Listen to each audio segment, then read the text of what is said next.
ask you how much time you spend on your phone daily. Could you answer me honestly without feeling shame? Welcome friends, I'm Amy and this is the Do Less Be More channel, where I talk about all things productivity, organization, self-awareness, mental health, and spirituality. Remember, I do take video requests. There's a link in the description of this video for you to submit a question that you'd like me to tackle relative to any of these areas. And if you're new here, welcome. Please take a moment to subscribe, hit that thumbs up button, and comment with any thoughts or questions that you have. I'm happy to hear from you and support you in any way that I can. All right, let's dive into today's topic, phone addiction. I invite you to take a moment for some honest reflection and share in the comments if you can relate to any of these habits. Do you have a tendency to randomly pick up your phone when you're in the middle of a task, even without receiving a notification? Do you keep your phone on while visiting with friends and use your phone while in the company of others? Do you scroll social media in bed at night and keep your phone by your bed while you sleep? Do you grab your phone first thing upon waking? Do you ever catch yourself staring at your phone because you see that, he's typing? You see, most of us can relate to this, or at least one of these things, if not all of these behaviors, and most of us are addicted to our phones. The thing is, when your phone becomes an addiction, it is no longer serving you. What I mean by this is that it is not functioning as a tool to improve your productivity and communication. Instead of it having good for you purpose, what is happening is you're using it as an escape from uncomfortable feelings. You've forgotten that the phone is a tool and a tool has purpose. But when you aren't clear on that purpose, you use the phone as an emotional crutch instead of using it as a productivity and communication tool to support your highest potential. Being addicted to your phone has some serious implications on not just your productivity, but your ability to fully show up in life.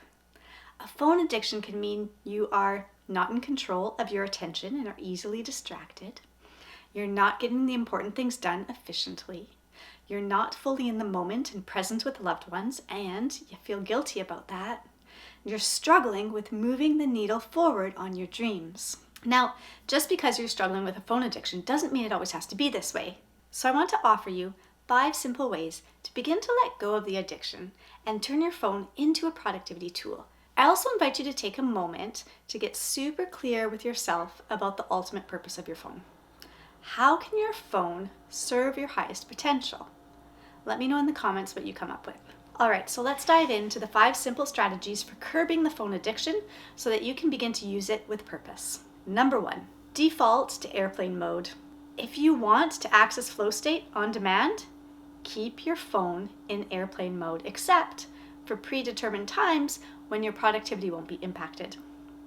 Airplane mode is the best productivity function, better than any other productivity app you could download, because it prevents all those distractions from deterring any progress you are making in the moment, and it facilitates opportunities for deep focus and flow state, so use it. And at the very least, set your phone to a regular do not disturb schedule.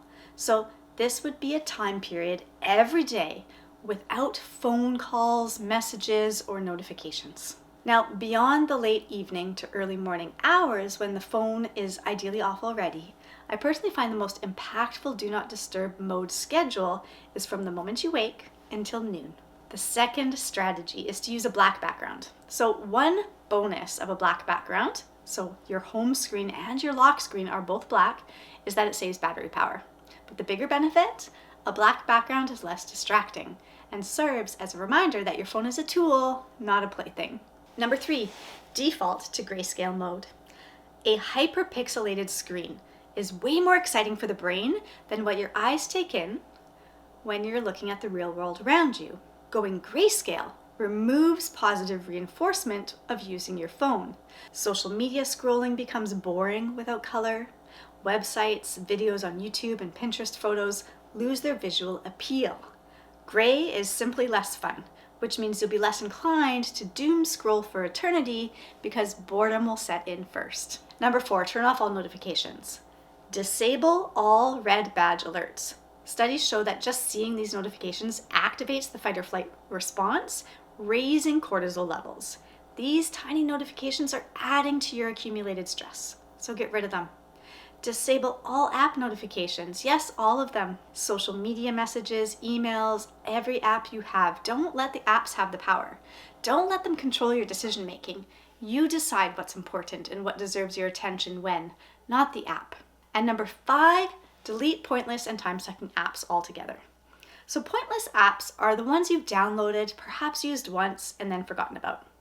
They're simply taking up space, and removing them is one less app to look at when you're on your phone trying to get something purposeful accomplished. It's pointless because it's not used and it's in the way. It's not serving your highest potential. Time-sucking apps are apps that hijack your time, like the obvious social media and games.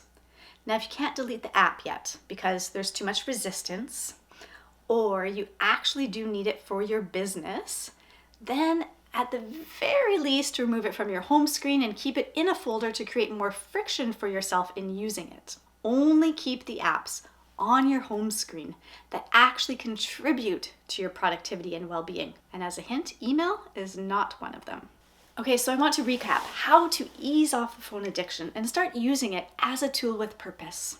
Number 1, default to airplane mode. Number 2, use a black background. 3, default to grayscale mode. 4, turn off all notifications. And 5, delete pointless and time-sucking apps. So, since I'm all about action in the present moment, let's make it happen. Take the first step by choosing which of these 5 you're going to start with right now. And let me in the comments what you're committing to.